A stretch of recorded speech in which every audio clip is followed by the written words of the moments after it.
If you're one of those worried about the new coronavirus that originated from China, out of their 100, there are 43 Chinese, the rest are Ugandans. Out of these, 3 are students who came in. They are quarantined in different places. As I mentioned before, the numbers are huge. We cannot quarantine everybody in one place because some people may already be incubating, others may be free. So if we put all of you together, the ones who are free will contract the disease from those who are incubating. the isolation plan involves holding individuals in their homes. This will apply to anyone coming in from China, but without visible symptoms of coronavirus. The isolation lasts 14 days with constant surveillance by health experts.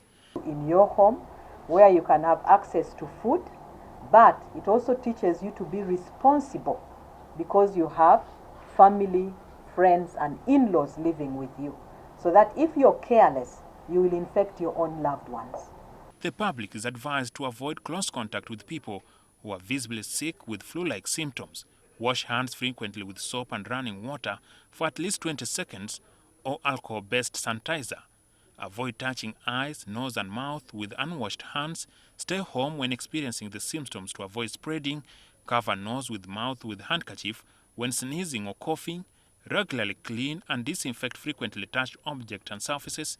Persons with flu are encouraged to use face masks to cover mouth and nose to avoid risk of spread. So we have to make sure that we also have hygiene in the foods we cook. Eating raw food has another risk, which you should also practice, making sure that the food you eat is well cooked as well. A preparedness plan by the Ministry of Health is expected to cost 25 billion shillings. And partners provide funding when government of Uganda has put funding. And so they don't have a choice. Experts are confident about the country's capacity to handle the outbreak.